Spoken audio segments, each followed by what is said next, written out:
Une voiture sabotée est désormais l'enjeu d'un scandale à Tanger. Certains sabots sont même enchaînés jusqu'aux amortisseurs du véhicule. En ville depuis des mois, c'est la guerre des nerfs. Les tribunaux de Maroc ont dit que ce n'est pas légal. Malheureusement, ici, ils pratiquent toujours ce sabot. Illégal, et pourtant affichant le soutien des autorités. Alors il y a la collaboration entre cette société et la commune de Tanger pour pratiquer ce sabot. Quand on appelle la police pour le sabot, ils ne viennent pas. C'est mon travail qu'on m'empêche de faire. Des gens m'ont appelé et je suis bloqué ici à cause d'un sabot. Légalement, les citoyens ont obtenu le droit d'enlever eux-mêmes le sabot. Mais dans cette rue, les employés de la société privée en charge des horodateurs surveillent. Et très vite, une équipe sabot est prévenue. En bleu, un responsable.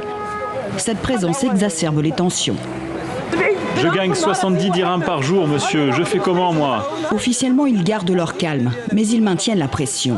En filmant d'abord ouvertement la présence de chacun et en proférant parfois des paroles plus qu'inquiétantes. Il vient de me dire qu'il sortait de prison et qu'il fallait mieux que je ne lui parle pas. Si j'avais une Kalachnikov, je tirerais là, sur tout ça.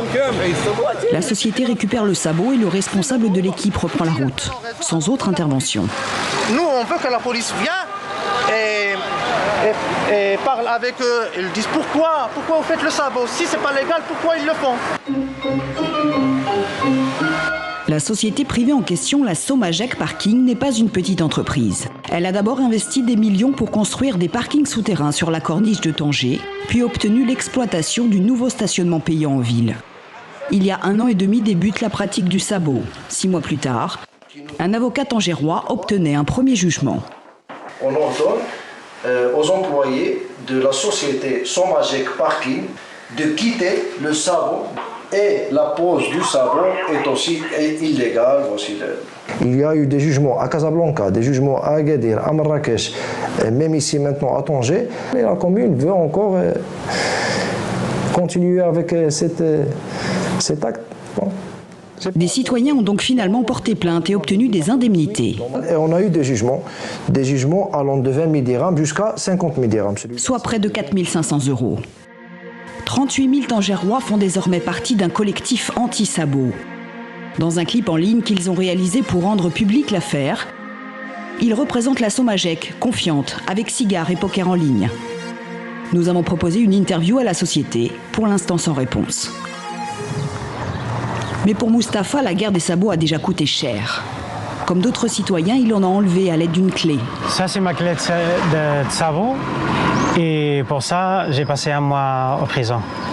Il a été accusé de vol par la Somajec et passé d'abord 28 jours en prison dans l'attente de son jugement. Les premiers jours de prison sont difficiles. En fait, tu pleures, là, à l'intérieur. Mais en fait, tous les soirs, quand tu t'endors, ça tourne et ça tourne dans ta tête.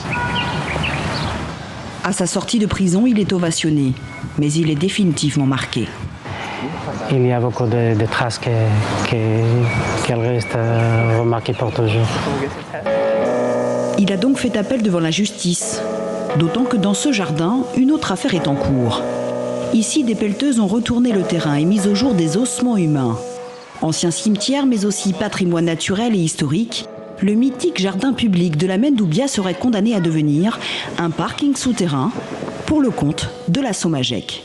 Les citoyens multiplient les sit-ins et les appels aux autorités, jusqu'ici en vain.